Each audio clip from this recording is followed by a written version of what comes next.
Hello दोस्तों। तो आज हम इम्पोर्टेंट एमसीक्यूज देखेंगे जो फार्मासिस्ट एग्ज़ाम में पूछे जा सकते हैं। तो पहला क्वेश्चन है, pharmacy act was passed in which year. Pharmacy act को कब पास किया गया था? तो इसे पास किया गया था 1948 में। तो इसका सही जवाब है ऑप्शन बी। नेक्स्ट क्वेश्चन है, PCI is constituted by. PCI किसके द्वारा कंस्टिट्यूट किया गया था? Pharmacy council of India. तो इसका सही जवाब है option A, central government. Next question है, द फर्स्ट सेंट्रल काउंसिल और PCI was constituted in which year. Pharmacy council of India को सेंट्रल काउंसिल भी बोला जाता है।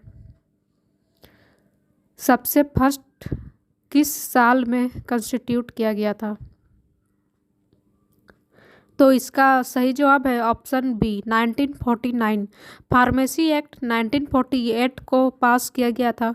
उसके एक साल बाद यानी 1949 में फर्स्ट सेंट्रल काउंसिल को कंस्टिट्यूट किया गया।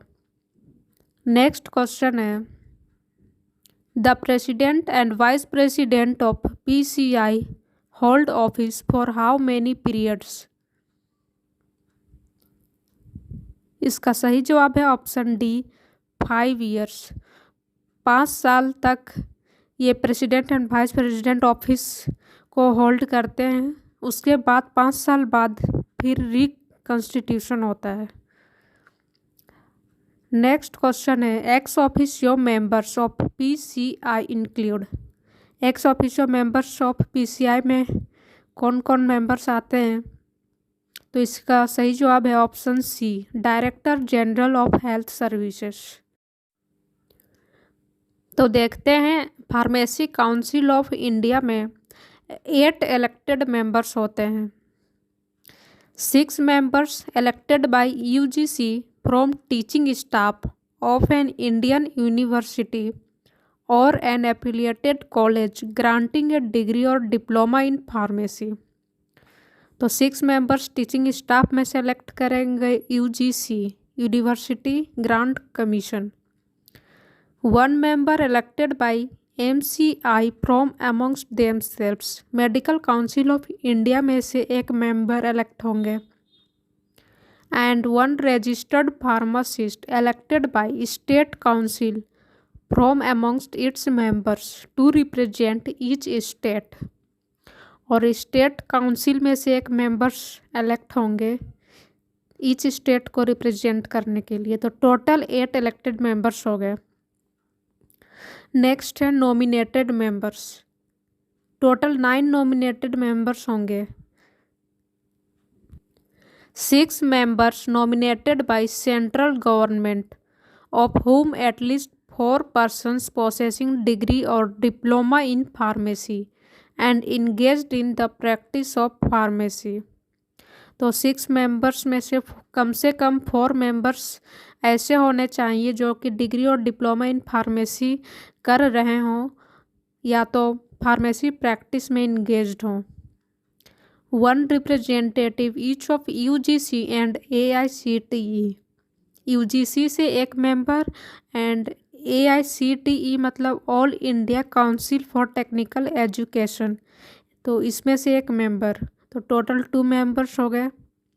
And last 1 registered pharmacist nominated by state government और union territory administration to represent each state.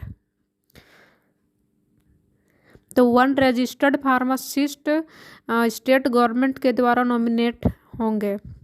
तो टोटल 9 नॉमिनेटेड मेंबर्स हो गए।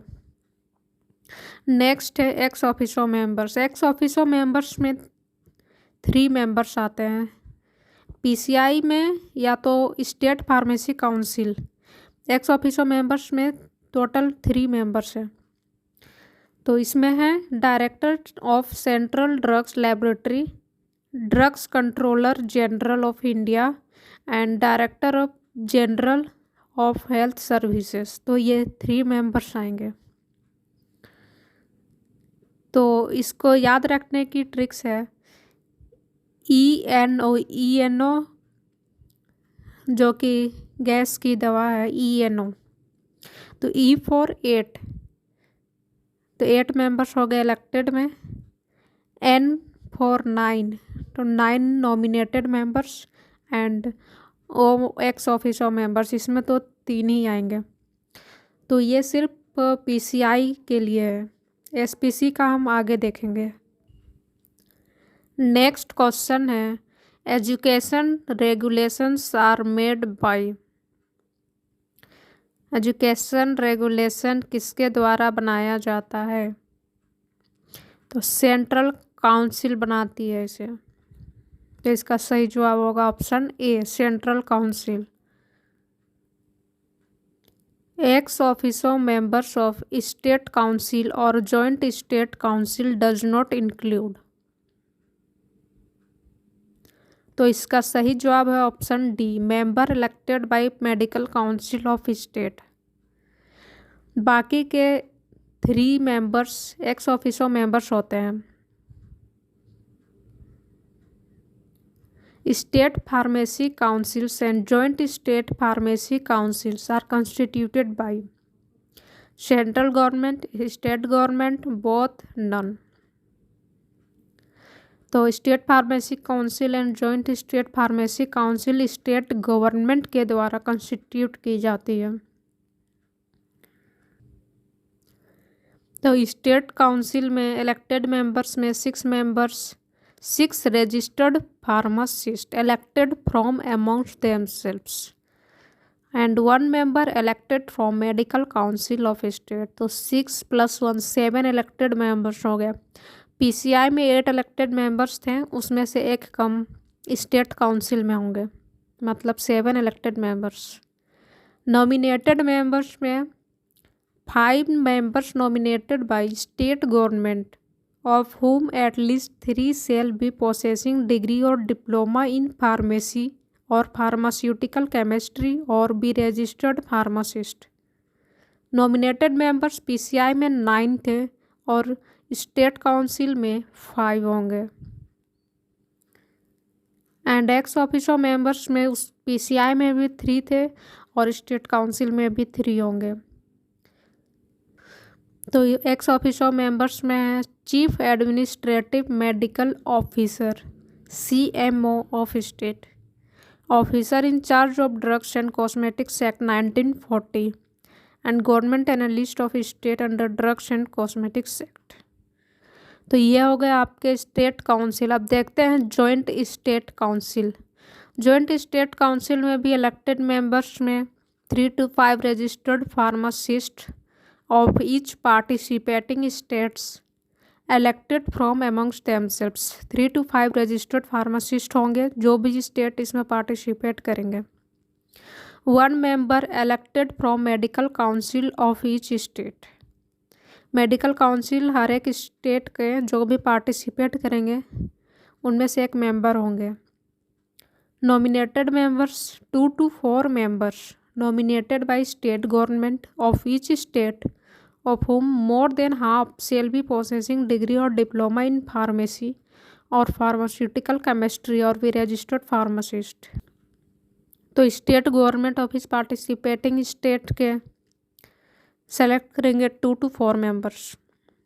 हर स्टेट के मेंबर्स ज़रूरी नहीं है कि इक्वल होंगे, पर इन बिटवीन 2 to 4 ही होंगे। तो अब एक्स ऑफिसर मेंबर्स में हैं chief CMO of each participating states, officer in charge of drugs control organisation of each participating state and government analyst of each participating and state. तो ये 3 members include होंगे joint state council में। Ex officer members में PCI state council and joint state council में almost सब same है, 3 members हैं। तो अब इनको ट्रिक्स देखते हैं याद रखने का। तो ये सिर्फ स्टेट फार्मेसी काउंसिल के लिए है। ENO जो दवा है आपको पता होगा, उसमें ENO 7, 5 and 3 ऐसे याद रखना होगा। अब हर चीज़ की ट्रिक्स बन नहीं सकती, पर जिसकी बन गई वो आप याद कर लीजिए, बाकी कुछ को ऐसे ही याद रखिए। नेक्स्ट क्वेश्चन है, inter state agreements are agreements for the constitution of है। इंटर स्टेट एग्रीमेंट्स क्यों करते हैं? स्टेट काउंसिल कॉन्स्टिट्यूट करने के लिए, जॉइंट स्टेट काउंसिल को कॉन्स्टिट्यूट करने के लिए, सेंट्रल काउंसिल को कॉन्स्टिट्यूट करने के लिए, या बोथ ए एंड बी। तो इसका सही जवाब है option B, joint state council. एक दो से ज़्यादा स्टेट अगर पार्टिसिपेट करेंगे तो इंटर स्टेट एग्रीमेंट होगा। नेक्स्ट क्वेश्चन है, who are responsible for the preparation of first registers in each state. First register बनाने के लिए कौन रेस्पॉन्सिबल होते हैं हर एक स्टेट में?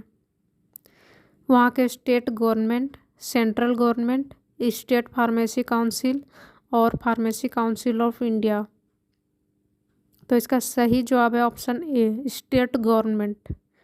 स्टेट गवर्नमेंट हर एक स्टेट में फर्स्ट रजिस्टर को बनाने के लिए रिस्पॉन्सिबल होते हैं। नेक्स्ट क्वेश्चन है, when was drugs and magic remedies act passed. Drugs and magic remedies act कब पास हुआ था? 1954, 1984, 1948 या 1956। तो इसका सही जवाब है 1954, ऑप्शन ए। 1948 को फार्मेसी एक्ट पास हुआ था। तो दोस्तों, अगर आपको इसकी पीडीएफ चाहिए तो आप टेलीग्राम पर जाकर डाउनलोड कर सकते हैं, वहाँ पर प्रोवाइड कर दिया जाएगा। और अगर आप स्लाइड्स देखना चाहते हैं तो स्लाइड्स फेसबुक पर अपलोड कर दिए जाएंगे, तो आप स्लाइड्स से देखिए या पीडीएफ डाउनलोड कर सकते हैं। तो नेक्स्ट क्वेश्चन है, when was narcotic drugs and psychotropic substances act and rules passed. NDPS act कब पास हुआ था? 1954, 1985, 1948 या 1956। तो इसका सही ऑप्शन है ऑप्शन बी, 1985 को NDPS एक्ट पास हुआ था। नेक्स्ट क्वेश्चन है, when was narcotic drugs and psychotropic substances act and rules came in force. 1985 को ये एक्ट पास हुआ था, बट ये फोर्स में कब लाया गया? तो इसका सही ऑप्शन है ऑप्शन ए, 16 सितंबर 1985 को। तो इसे ध्यान में रखिएगा कि पास कब हुआ था और फोर्स में कब आया था, मतलब लागू कब किया गया था। नेक्स्ट क्वेश्चन है, dangerous drug act was passed in which year. Dangerous drug act कब पास किया गया था, किस ईयर में? 1948, 1985, 1930 या 1940। तो इसका सही जवाब है ऑप्शन सी, 1930 को। नेक्स्ट क्वेश्चन है, coca plant means the plant of any species of genus. किस जेनस के प्लांट को कोका प्लांट कहते हैं? तो इसका सही जवाब है option B, Erythroxylon. Erythroxylon genus का नाम है। Cannabis Triticum genus wheat plant के लिए है। जिंजीबर जेनस है जिंजर के लिए, मतलब जिंजर फैमिली से जो बिलोंग करते होंगे। इरिथ्रोजाइलन कोका, कोका स्पेसिस के नाम हो गए और इरिथ्रोजाइलन जेनस के नाम। नेक्स्ट क्वेश्चन है, narcotic drug means. Narcotic drug किसे कहते हैं? Coca leaf, hemp, Poppy straw या ऑल ऑफ दिस। तो दोस्तों, ये सब नारकोटिक ड्रग्स होते हैं। तो सही जवाब है option D, all of this.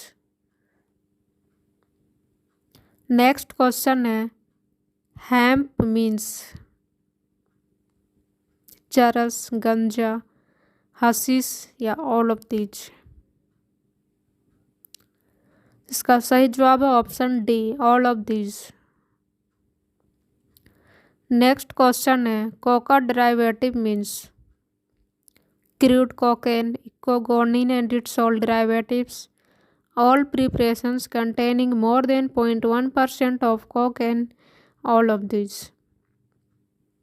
तो ये सभी कोका के डेरिवेटिव होते हैं, तो इसका सही जवाब है option D, all of this. Next question है, the NDPS consultative committee is constituted by. NDPS मतलब narcotic drugs and psychotropic substances. Consultative committee किसके द्वारा कंस्टिट्यूट की गई है? Central council, state council, central government या स्टेट गवर्नमेंट। तो इसका सही जवाब है option C, central government. Next question है, चूज साइकोट्रोपिक ड्रग। इसमें से कौन से ड्रग हैं जो कि साइकोट्रोपिक हैं? सेफेक्सिम, डायजिपाम, सिस्प्लेटिन, इंसुलिन। तो सेफेक्सिम एंटीबायोटिक है, cisplatin anti cancer drug, insulin anti diabetic drug. तो ऑप्शन बी, डायजिपाम इसका सही जवाब है। तो ये देखते हैं लिस्ट ऑफ साइकोट्रोपिक सब्सटेंसेस के।